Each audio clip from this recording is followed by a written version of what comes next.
19 जुलाई 2021।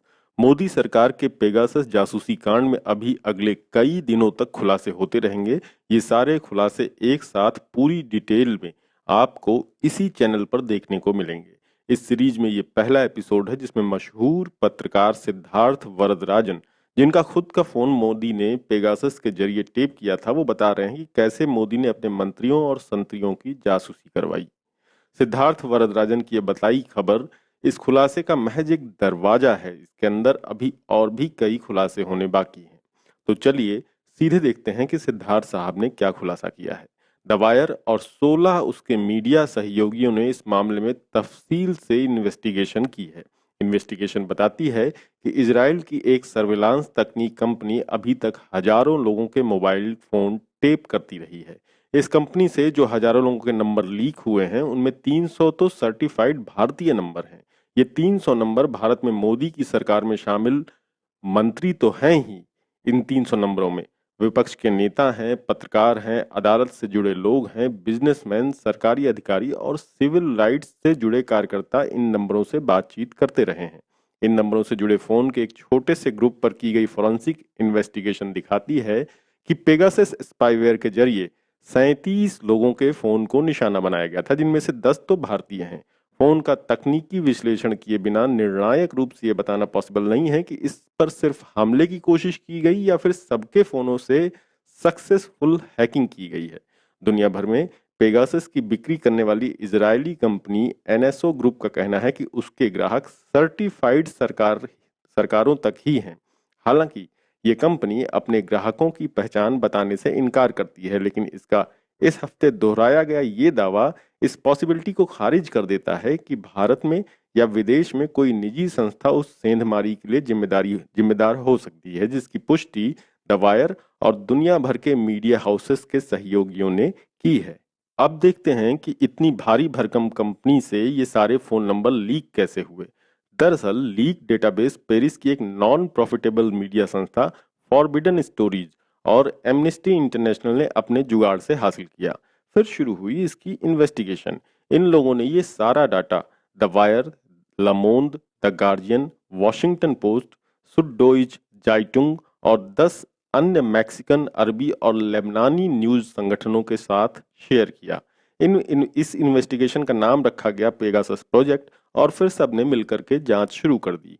मोदी जी इस जांच को बचकाना कह रहे हैं, मगर वो ये जान लें कि जब वो पैदा भी नहीं हुए थे, इस जांच में शामिल मीडिया हाउसेस उसके पहले से ही दुनिया भर में अपना बड़ा नाम और अपने बड़े काम के दम पर रखते हैं।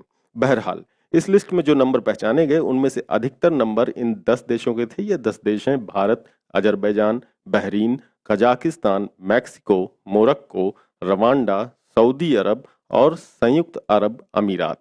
आपको याद दिला दें कि जब पिछली बार पेगासस का मामला सामने आया था तो यूनिवर्सिटी ऑफ टोरंटो स्थित digital surveillance research organisation citizen lab ने 2019 में एनएसओ ग्रुप के खिलाफ व्हाट्सएप के कानूनी मुकदमे की जमीन तैयार की थी। तो सिटीजन लैब के स्पेशलिस्ट का अब के खुलासे पर यह कहना है कि इन सभी 10 देशों में 2018 में पेगासस के सक्रिय ऑपरेटर्स थे। एमनेस्टी इंटरनेशनल की तकनीकी लैब के साथ मिलकर फॉरबिडन स्टोरीज के 60 से अधिक पत्रकारों की टीम ने इन नंबरों को रखने वाले लोगों की पहचान की और इनकी पुष्टि करने की कोशिश की। इसके बाद लैब ने उन मोबाइल फोनों को हासिल किया जिनके बारे में डेटा कहता है कि भारत में 2017 के बीच से जुलाई 2019 तक के लगभग फोन की टैपिंग हुई और फिर इससे बाद के फोनों की फोरेंसिक इन्वेस्टिगेशन करने की कोशिश की। सिद्धार्थ वरदराजन कहते हैं कि द वायर उन नामों को अगले कुछ दिनों में एक एक करके उजागर करने जा रहा है जिनके बारे में उसे कंफर्म खबर मिली है। इंडियन टेलीग्राफ एक्ट और इंफॉर्मेशन टेक्नोलॉजी एक्ट के मुताबिक ऐसा नहीं हो सकता। वहीं अलग अलग देशों में अपने अलग अलग कानून हैं, लेकिन भारत में किसी व्यक्ति की निजी या सरकारी द्वारा हैकिंग करके उसके किसी सर्विलांस स्पाईवेयर का इस्तेमाल करना आईटी एक्ट के तहत एक क्राइम है।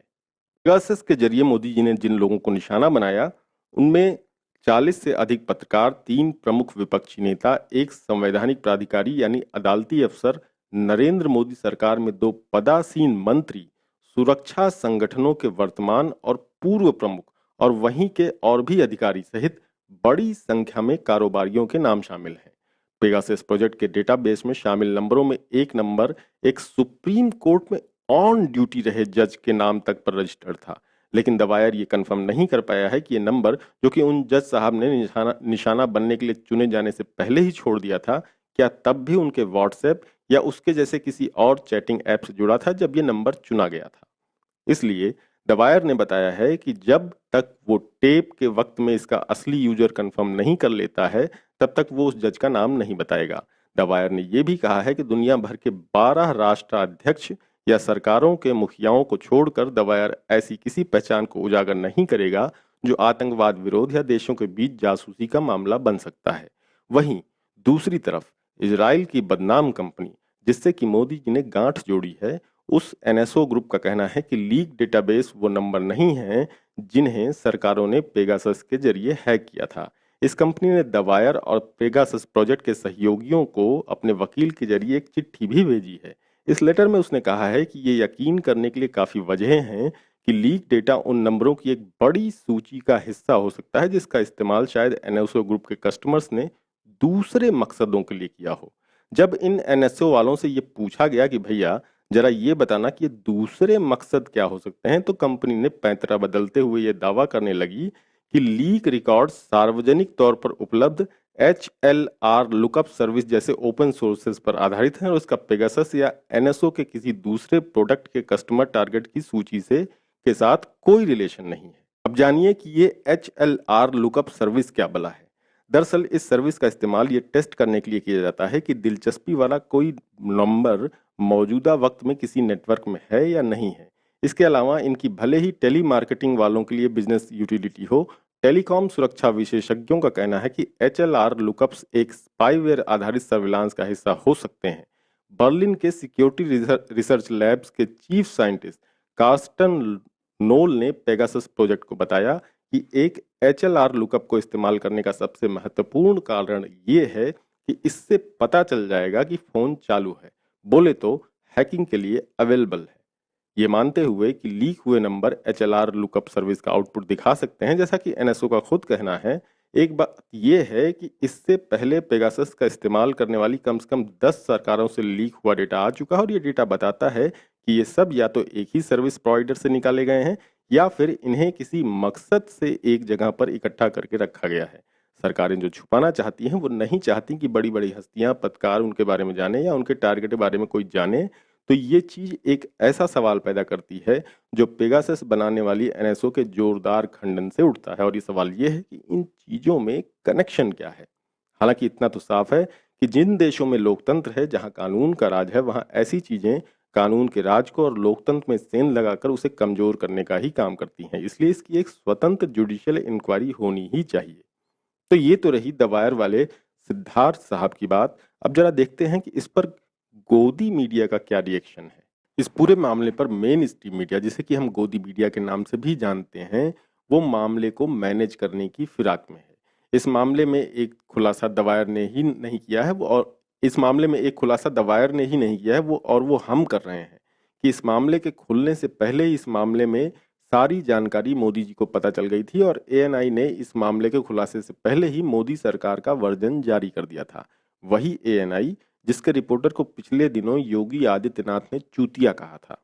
जाहिर है कि अगर इस मामले के खुलासे से पहले ही मोदी जी को मामले का पता चल जा रहा है तो इसका मतलब है कि जासूसी तो कहीं ना कहीं हो रही है। बहरहाल इस मामले में गोदी मीडिया एबीपी न्यूज ने मोदी सरकार का मैनेजमेंट करते हुए उसका बयान छापा है कि गार्जियन अखबार में देश में इजरायली कंपनी पेगासस के जरिए निगरानी करने और सर्विलांस करने की खबर का भारत सरकार खंडन करती है। सरकार ने विस्तार से दिए गए जवाब में सिलसिलेवार तरीके से अखबार में छापी गई कहानी को तथ्यहीन बताया है। सरकार ने जवाब में कहा कि भारत एक मजबूत लोकतंत्र है जो अपने सभी नागरिकों को मौलिक अधिकार के रूप में निजता के अधिकार को सुनिश्चित करने के लिए प्रतिबद्ध है। इस प्रतिबद्धता को आगे बढ़ाते हुए इसने व्यक्तिगत डेटा संरक्षण विधेयक 2019 और सूचना प्रौद्योगिकी मध्यवर्ती दिशा निर्देश और डिजिटल मीडिया आचार संहिता नियम 2021 को भी पेश किया है ताकि व्यक्तियों के व्यक्तिगत डेटा की रक्षा की जा सके और सोशल मीडिया प्लेटफॉर्म के उपयोगकर्ताओं को सशक्त बनाया जा सके। ब्ला ब्ला ब्ला ब्ला ब्ला। आगे सरकार का बयान है कि ऐसा लगता है कि इन रिपोर्ट्स के जरिए आप एक अन्वेषक, अभियोजक और जूरी की भूमिका निभाने की कोशिश कर रहे हैं। नहीं मोदी जी, नहीं। हम किसी जूरी या जज की भूमिका नहीं निभा रहे हैं। हम अपनी भूमिका आपसे कहीं ज़्यादा अच्छे से जानते हैं और किसी मोदी या किसी अमित शाह से हमें पत्रकारिता की क्लास लेने की ज़रूरत नहीं है। आपने अपना काम नहीं किया, आपने अपना काम नहीं किया और अगर अब आप चाहते हैं कि हम भी अपना काम ना करें, जनता को खबरें ना बताएं, तो इसके तो सिर्फ आप सपने देखिए और ये सपने आपके मरने तक सपने ही रहेंगे। हम तो अपना काम करेंगे, आपको मिर्ची लगती हो तो लगा करें।